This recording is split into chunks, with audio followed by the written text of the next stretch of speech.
Oke, teman-teman, selamat datang kembali bersama gua Kopianan dan ya kali ini gua akan ngebawakan kalian contoh untuk yang berikutnya ya, yang kemarin gua bilang injectable dan di sini gua udah ada contekan, of course dari Bapak Reso Coder.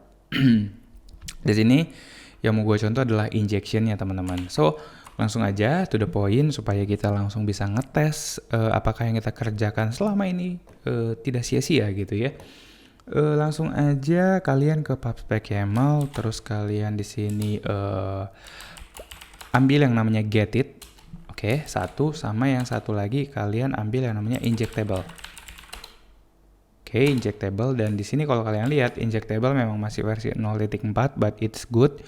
Kalau get it udah 4.0, so akan lebih stabil lah ya. Ini ya masih ada minor bug doang. Ini kira-kira 2 bulan lalu masih 4.01 nih, atau 1 bulan lalu, gue lupa. Oke, langsung aja di sini dia ngebikin sebuah yang namanya configure injection dengan nama injection di dalam lib. Wait, oke, gue bikin aja langsung teman-teman di dalam lib. Nah di sini new file injection.dart kayak gini, ya kan? Injection.dart, terus kita di sini copy aja, ya kan? Kenapa pusing kalau bisa ngopi? Nah kayak gitu kira-kira. Oke, ini dihapus aja. Init get it juga dihapus dan kalian save, kalian jalanin kode generator kalian. Nah seharusnya dia akan ngebikin sebuah kelas yang namanya, nggak tahu namanya apa, kita lihat aja. Oke teman-teman, kayaknya gue lupa sesuatu, yaitu injectable generatornya gue lupa tambahin. Oke, so kita di dalam sini kita tinggal panggil aja injectable dan kita pilih injectable generator. As always, semua yang generator kita akan taruh di dalam dependensi. Kita save aja. Oke, dan setelah kita save, maka kita akan jalankan kode generator kita lagi, yaitu flutter pub run build runner watch. Nah, setelah dia jalan, seharusnya dia akan ngebikin injection config or whatever. Nah, gue barusan lihat di sini nih, kalau kalian lihat nih cara untuk ngebikin injectable-nya kayak gini. Dia udah kasih tahu sebenarnya, dan dia juga kasih tahu cara menginjeknya itu seperti apa, teman-teman ya. Kayak begitu, dan kayak begitu, dan seterusnya, dan seterusnya. Oke. Nah, di sini dia udah mulai generate dan seperti yang kalian lihat, ya kan, 6 dari 11 dan ada injection config. Nah, karena udah ada, kalian tinggal import aja injection config-nya dan sudah beres. Kita udah memasang yang namanya injection, dependency injection ke dalam project kita. Nah, sekarang kita bisa menambahkan mana yang mau kita inject, teman-teman. Oke, teman-teman. Nah, kalau kita lihat di sini, teman-teman ya, untuk abstrak class sendiri kita harus nge-inject, teman-teman ya. Nah, abstrak class ini adalah abstrak class yang dimaksud untuk Dio yang akan kita bikin tadi, teman-teman. Jadi, kalau kita mau mengacu pada tutorial Reso Coder di sini, kalau kalian lihat, dia ngebikin core yang namanya Google Sign In dan Firebase Out di sini. Tuh kalau kalian lihat ya, gua speed. Nah, so dia di sini ngebikin di dalam interface namanya core dan dia akan deklarasi di sini Dio, teman-teman. Kalau dia di sini yang dideklarasi Google Sign In karena of course Google Sign In itu kan dari Firebase ya, dan kita nggak pakai Firebase. Nah, jadi langsung aja di dalam domain, teman-teman, di dalam infrastruktur ada yang namanya core.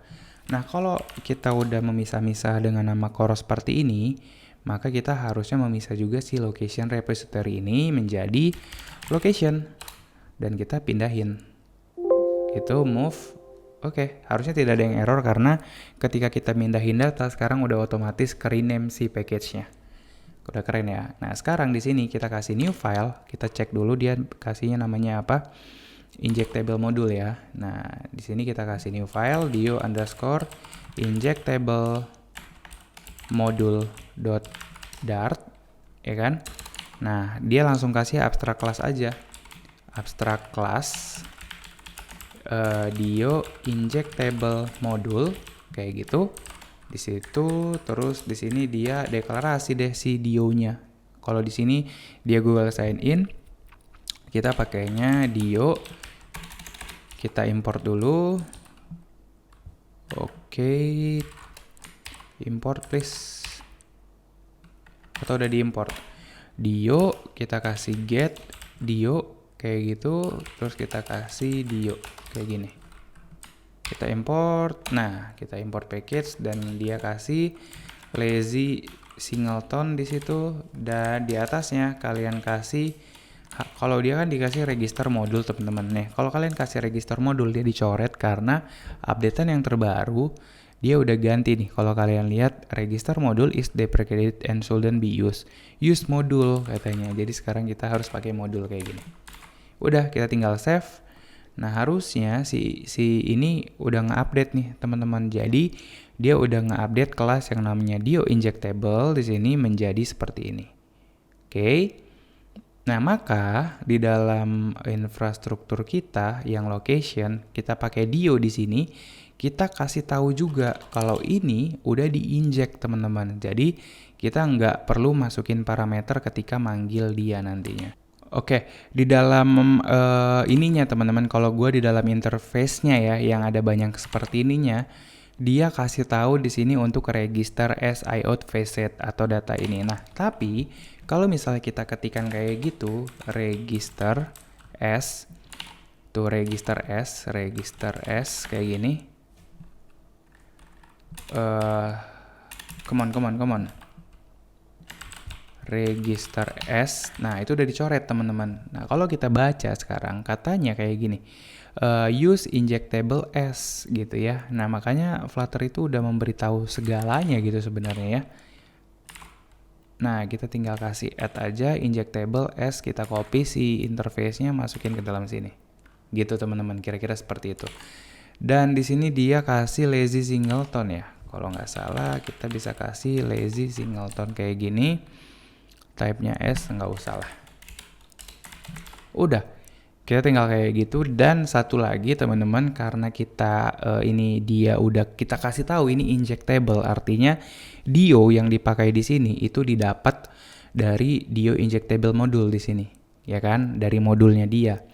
Nah, sekarang teman-teman, kita bisa langsung aja di dalam bloknya sini kita kasih tahu kalau kelas ini memakai interface yang mana udah diinjek. So, kita kasih injectable kayak gini. Ya kan? Atau gue lupa, kalau nggak salah dia udah ganti deh, teman-teman. Mari kita lihat ke dalam sini. Injectable. Kita lihat. Nah, injectable init bukan, injectable generator bukan. Ya, udah langsung pakai injectable. Dan seharusnya setelah kita save semuanya, teman-teman, file, save all. Nah, harusnya kalian bisa ngelihat itu semua udah didaftarkan, teman-teman. Pertama, Dio modul sudah didaftarin, checklist. Kemudian repository yang udah kita kasih tahu kalau itu adalah sudah diinjek si itunya, si Dio-nya, dan sisanya ada di blok. Juga udah kita kasih tahu kalau dia adalah modul yang injectable. Nah, sekarang kita tinggal run aja di dalam main di sini. Kita panggil configure injection di situ dan kita kasih tahu environment memakai yang yang memakai prod aja, teman-teman. Ini cuman environment karena kalian bisa ngerubah teman-teman. Kalau kalian dalam state untuk lagi development, kalian bisa rubah mau pakai API yang mana, dan kalau produksi pakai API yang mana. Tapi di situ kita nggak sampai se advance itu juga, dan kita udah berhasil nge-inject di sini. Nah, itu dulu untuk injection teman-teman. Jadi kita udah ngebikin gua recap lagi ya. Jadi di awal-awal itu kita udah ngerjain di domain, kita udah segala macam ngebentuk JSON, nyediain tempatnya. Terus juga kita udah nyediain interface-nya, apa aja yang akan kita get nanti dari interface ini. Terus juga kita udah nyediain bloknya, di mana eventnya ada 2 ketika nge-get location city dan provinsi. Dan state-nya juga nantinya ada 2, teman-teman. Satu lagi ada city data option pastinya. Nah, terus di bloknya juga kita udah kasih tahu, nanti dia loading, nge-get data, dan data apapun dia akan dibalikin. Tinggal yang terakhir nanti kita akan ngeakses si bloknya sendiri. Dan itu aja teman-teman, sampai ketemu ya di video gue yang berikutnya. Salam Kopianan, bye-bye.